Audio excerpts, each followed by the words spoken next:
কিভাবে রাজীব গান্ধী জন্মজয়ন্তী সারা দেশের সঙ্গে ত্রিপুরা প্রদেশ কংগ্রেসের উদ্যোগে ত্রিপুরা রাজ্যের প্রধান কার্যালয় সহ বিভিন্ন জেলা এবং আমাদের ব্লক কমিটির উদ্যোগে 7টি ব্লকে এই কর্মসূচি পালিত হচ্ছে যথাযোগ্য মর্যাদার সঙ্গে। প্রথমেই আমাদের দলীয় পতাকা উত্তোলন, রাজীব গান্ধীর প্রতিকৃতিতে মাল্যদান, মর্মর মূর্তিতে মাল্যদান করে তার সূচনা হয়েছে। রাজীব গান্ধীর এই জন্মদিন সদ্ভাবনা দিবস হিসাবে সারা দেশে এটা উদযাপিত হয়ে থাকে।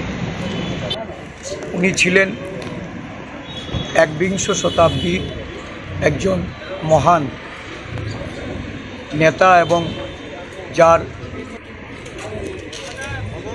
পথ প্রদর্শিত করে আজকে ভারতবর্ষ পৃথিবীর মধ্যে একটা অন্যতম তথ্য প্রযুক্তি বিজ্ঞান উন্নয়নের যুগে প্রবেশ করেছে।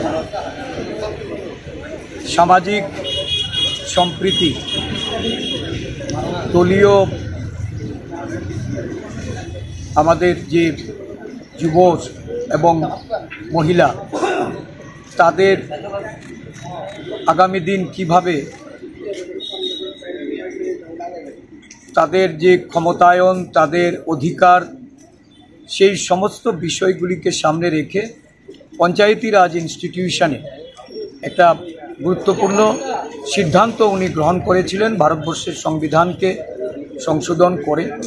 আজকে ভারতবর্ষের যুব সমাজ, মহিলারা তারা এই পঞ্চায়েতি রাজ ইনস্টিটিউশনে দেশের উন্নয়নে একটা গুরুত্বপূর্ণ ভূমিকায় আছেন।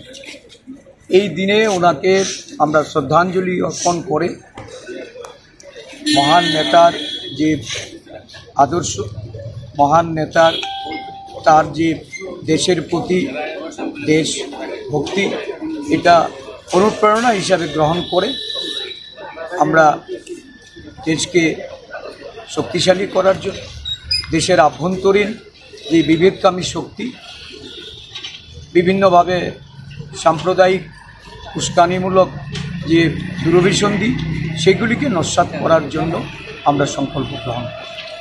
আজকে আমরা এই কর্মসূচির মধ্যে যারা গন্ডাছড়াতে